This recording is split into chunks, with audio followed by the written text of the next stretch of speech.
नमस्कार दोस्तों, आज संडे है और आज हम कुंडली अध्ययन कर रहे हैं और ये जिनकी कुंडली है एक बोल सकते हो जाति का है जिन्होंने अपने पति की कुंडली भेजी है और उनका प्रश्न था कि क्या मेरा वैवाहिक जीवन टूट जाएगा? मतलब इनके पति ने ऐसा मतलब बोलते हो इतना गंदा काम करते हैं कि किसी को भी छोड़ा नहीं है, शायद इतना ठगी का काम करते हैं वो। और उससे ज्यादा है कि ये अभी दूसरी लड़की के बोल सकते हो चक्कर में है, तो क्या रिश्ता टूट जाएगा, क्या होगा, ऐसा उन्होंने पूछा है क्योंकि इनके बच्चे भी काफी बड़े हो गए हैं। कम से कम 20 साल या बोल सकते हो 2 बच्चे हैं, तो एक 20 साल का हो गया और एक 18 साल का है। देखते हैं क्या है इनकी कुंडली में, इनके पति की कुंडली में। नमस्कार दोस्तों, मैं प्रज्ञा आपका हार्दिक स्वागत करती हूँ अपने प्रोग्राम में। दोस्तों, मेरे व्हाट्सएप नंबर है, यदि किसी को भी कुंडली से रिलेटेड जानकारी चाहिए या कुंडली बनवाना हो तो आप इस पर संपर्क कर सकते हैं। इसके चार्जेस हैं। और यदि मेरा प्रोग्राम आपको अच्छा लग रहा है तो लाइक करें, शेयर करें, प्लीज सब्सक्राइब जरूर करें। इनका लग्न देखते हैं वृश्चिक है और राशि भी मेष है, मतलब लग्न और राशि दोनों एक ही है। हम इनका देखते हैं। डेट ऑफ बर्थ है जो 27 अक्टूबर 1977, 9:45 सुबह का समय, उत्तर प्रदेश का जन्म है। नक्षत्र अश्विनी है, चौथा चरण है और अग्नि तत्व राशि इनकी। गुरुवार के दिन इन्होंने जन्म लिया है, तो गुरुवार का दिन बहुत श्रेष्ठ होता है जब किसी बच्चे का जन्म होता है तो। कार्तिक मास की कृष्ण पक्ष की प्रतिपदा है। वैसे देखा जाए चंद्रमा पक्ष बल से बली होता है। और इनके लाइफ में ये देख ही सकते हैं आपकी लड़ाई, कोर्ट केस, झगड़े ये चलते ही रहेंगे। क्योंकि हम देखें कि पूरी कुंडली मंगल से प्रभावित है ये जातक, क्योंकि लग्न और राशि से दोनों एक ही है, तो मंगल यानी लग्न का स्वामी भाग्य भाव में जाके बैठा है, वो भी नीच का।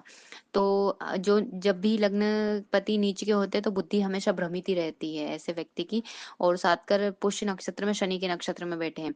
चंद्रमा और मंगल ने परिवर्तन किया हुआ है। तो ये बालक इतना तेज था, बोल सकते हो किसी ने इस पे ध्यान नहीं दिया, इसीलिए इनकी एजुकेशन भी अच्छी नहीं हुई और समय आया तो इनका विवाह कर दिया और इनके 2 बच्चे हैं।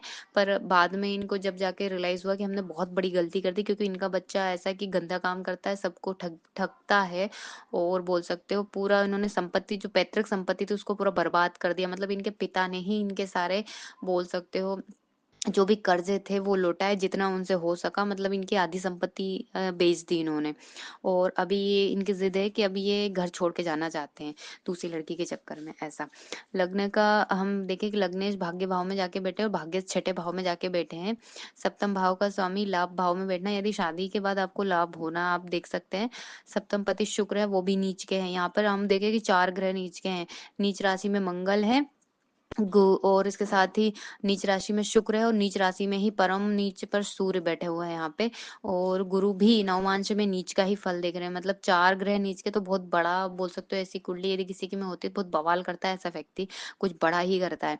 और इसके साथ ही हम सूर्य बुध युति जो 12वें भाव में है, तो बुध भी बली यहाँ पे 15 डिग्री के हैं।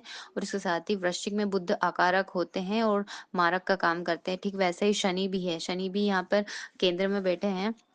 और इसके अलावा किसी भी शुभ ग्रह की दृष्टि नहीं पड़ रही, तो ये राजयोग जितने भी ये भंग कर दिए यहाँ पे।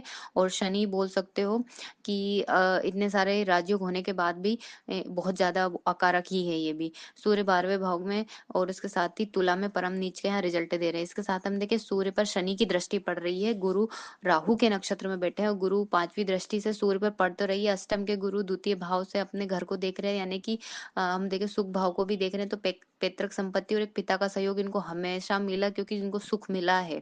और आप इसको बोल सकते हैं गुरु की जो दृष्टि होती है वो कहीं ना कहीं ब्लेसिंग का ही काम करती। तो इनको क्या करा, इन्होंने घर परिवार बर्बाद तो करा, पर इनके पिता ने उस चीज को भरपाई करी उस चीज की। साथ ही हम कर्म को देखें तो कर्मपति सूर्य है जो जाकर नीच के 12वें भाव में बैठे और उस पर भी शनि की दृष्टि पड़ना, यानी कि वृश्चिक लग्न में शनि कारक नहीं होते और गुरु नवमांश में नीच का फल दे रहे। शुक्र और राहु दोनों चंद्रमा के नक्षत्र हस्त में बैठे, तो ऐसे में जातक मतलब बोल सो उटपटांग की ख्याल रखेगा हमेशा। विवाह तो नहीं टूटेगा क्योंकि सप्तम भाव पाप करते रहे योग में है। शनि की दृष्टि पड़ रही है और राहु की पड़ रही है, इसीलिए। और खासकर राहु की महादशा चल रही है, तो भटकाव तो बहुत प्रबल है यहाँ पे और व्यक्ति ऐसा ही रहेगा। आप बोल सकते हो ना कि आज हमने इसकी शांति कर दी तो ठंडक हो जाएगी, ऐसा नहीं है। ये कुछ युतियां या ग्रह स्थिति ऐसी होती है कि जिंदगी भर वैसा ही रहता है।